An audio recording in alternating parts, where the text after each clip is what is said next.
самом деле решение гораздо проще, его не надо опять обставлять какими-то рамками, которых мы запутаемся, что для медиа вредно, что полезно для медиа. Медиа должно быть рыночным. Я думаю, все. Это первое. Что должно быть, чтобы медиа стало рыночным? Для этого мы должны запретить докладывать в каналы. То есть мы откровенно знаем, что в канал кладут 70-100 миллионов долларов. Как бы. Мы это знаем с вами мы все. свободно живем в экономической зоне. Почему мы должны кому-то запрещать, как они поступают со своими деньгами? Мы должны запретить, потому что это информационная политика. Мы делаем очень простое решение, что если ты занимаешься фильмами, мультиками, чем хочешь, докладывай сколько хочешь. Это благотворительно, донейшн, да, пожертвования какие-то идут. Но если мы говорим, что ты занимаешься информационной политикой, это формирование образа мышления нации. То есть вы говорите Ирине, что когда она говорит, что у нее социальный медийный проект, социальный, он будет рыночным. Андрей, он станет сразу же рыночным. Если она хочет, как акционер, докладывать туда, чтобы финансировать возможность донести те посылы, которые она считает важными, и это надо ограничить в этом правде. Андрей, если человек, еще раз, показывает мультики, кино, домино, все, что хочет, хоккей, футбол, пожалуйста. Вот когда Леонид Ильич докладывает футбол, а он докладывает, потому что права на футбольные матчи на порядок дороже, чем он собирает в Украине. Он, может быть, в будущем когда-нибудь соберет через свою интернет-платформу вот эту подписку и соберет эти деньги. Это действительно благородный поступок. Когда люди докладывают в большие каналы, в 5 каналов по 70-100 миллионов, для того, чтобы вот эти маленькие новости были рейтингами, в которых объяснят что-то, что хотят донести, или это звучит как угроза власти, потому что с властью уже есть кнут и пряник, никто не отменял, да? Я могу либо прийти, подкупить власть, принести ей деньги, либо ударить ее кнутом, и тогда мне надо будет меньше нести денег. Вот это работает вот так 25 лет. И мы, конечно же, должны это разорвать. То, что касается, если у меня там есть кондитерская фабрика, еще другая, я занимаюсь медиа, это не совсем корректное сравнение, потому что, когда ты естественной монополией транспортируешь сам, добываешь, и продаешь, конечно, здесь есть уже связка. Это то, что называется трансферные вещи, когда мы трубу сами производим, на свой офшор продаем, подешевле, потом там подороже ее продаем, прибыль оставляем на нерезиденте. Это другая история. Вот в данном случае это не распространяется. Первое, закон, который запрещает докладывать в те телеканалы, которые занимаются информационными вещами. То есть новости и, как мы, допустим, там ток-шоу, например. А в мене питання. А якби,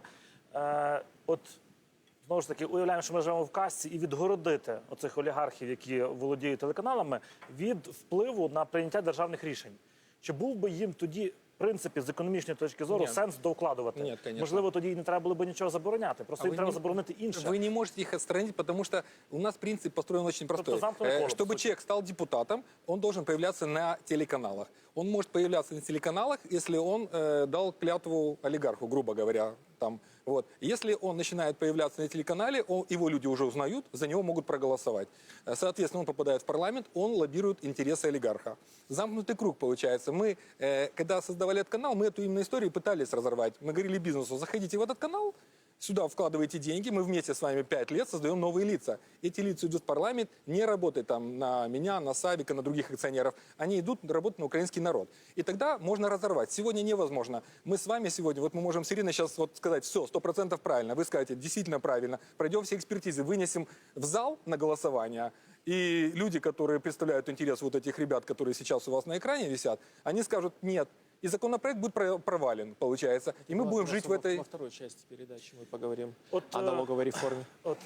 Ще є один слайд цікавий такий підготували. Це буквально рейтинг за листопад 2016 року, де можна побачити... Це рейтинг за листопад. Оце є рейтинг за листопад. І тут видно, хто на першому, хто на другому місці, і в кого який рейтинг, яка доля. Я так розумію, що це всі, хто старше 18 років. І, власне, тут чітко видно, що перша трійка – це ті, хто активно в політиці. Ну, формально або неформально, але активно. Це Україна Ахметова, Інтер Фірташа і Льовочкіна і 1+1 Коломойського. І я так розумію, що це, по суті, це вимір того, як можна доносити інформацію до виборців. Тому що це є ті, хто старше 18 років. Конечно. Але в зв'язку з тим в мене питання. У нас обговорюється новий закон про вибори. І одним з пунктів там є заборонити політичну рекламу. Якби цей закон був проголосований, це було б на користь, тому що тоді оті телеканали з цими рейтингами, вони б не могли так впливати, тому що політична реклама була б заборонена. Чи це навпаки на шкоду, тому що передвиборча реклама – це економіка, це бізнес для телевізійних каналів? От варто забороняти політичну рекламу на телебаченні чи не варто? Я лично считаю, что нет. Это мое личное мнение. Объясню почему. Потому что у нас запрещают то, скажем, там, сигареты. Ну, понятно, это повыше подняли, чтобы дети не смотрели, не надо пропагандировать алкоголь. Есть вещи, которые каналам единственное, что приносит доход. Да? Допустим, выборы в медиасфере все ждут как манны небесной. И вы спросите любого медийщика, он скажет, если каждый квартал, то мы будем не дотационными, а доходными. Потому что все хотят этой рекламы политической. Правильно. Это единственный источник, который действительно, скажем, никто не спрашивает, сколько стоит твой пункт рейтинга, у тебя спрашивают, сколько у тебя есть места. И это место заливают просто-напросто. З точки зору каналу зрозуміло. З точки зору країни виграє той, хто має більше грошей. Він просто купує масову рекламу і приходить до влади.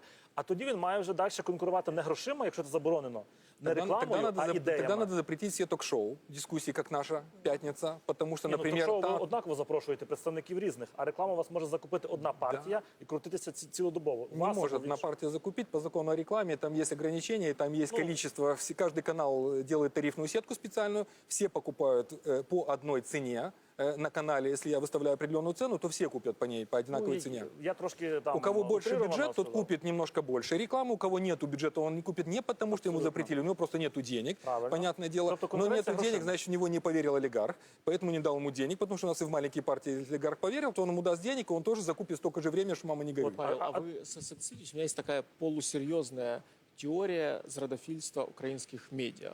Вот если мы откроем что-то, посмотрим, то ну, действительно так жестко они о нашей реальности высказываются. И вот у меня такое ощущение, что это подсознательное вот это желание выборов досрочных, о которых вы говорите, что ну давайте, наконец-то давайте, вот заработать, же, да? скоро деньги придут. Есть этот момент, то что, ну вот есть ощущение, что многие СМИ Специально. подталкивают. Специально. Многих я не замечал на самом деле. Медиаполе на самом деле зачищено, потому что, ну, на мой взгляд, власти удалось договориться как никогда со всеми, чтобы жестко не выступать, потому что конфликтные ситуации возникают, когда делится какой-то большой объект, например, там, условно говоря. И в этот момент наступает конфликт между собственником и властью, почем он будет арендован, или какой будет стоимость тарифа, или какая-то такая момент. В этот момент канал начинает развивать активную деятельность, поддавливая власть к какому-то решению более мягкому по отношению к олигарху. Вот. То, что касается нашего канала, почему у нас жестко, например, и нам говорят, вот у вас перекос по программе идет очень жестко, например, в отношении власти, например, по пятнице. Это просто банально по причине того, что власть не хочет ходить. То есть могу, если сравнить ее с предыдущей властью, да, например, предыдущая власть считала так, если там вы пришли втроем, и надо прислать еще троих таких умных, и еще постараться впихнуть еще четвертого, чтобы иметь запас, например, то сегодня люди считают так, что они просто игнорируют и как бы... Бойкот, совковое мышление, знаете, в пионерском лагере объявить бойкот называлось. Мы с этим мальчиком не разговариваем целый день. Например, он должен умереть от горя, потому что с ними разговаривают. Только мы не советский мальчик, поэтому нам пофигу, например. Поэтому мы предлагаем тех, кто хочет прийти. Мы официально их всегда приглашаем. Мы на страничке всегда публикуем «Приходите». И, например, даже предыдущая программа, которая была, например, да, они в течение дня поменяли нам количество гостей.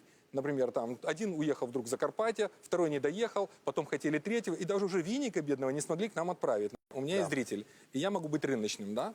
Допустим, если бы я выходил в Россию, я бы зарабатывал за одну передачу $800 тысяч. Потому что, чтобы вы понимали, один пункт рекламы времени в России стоит $3000. У нас $100 для сравнения.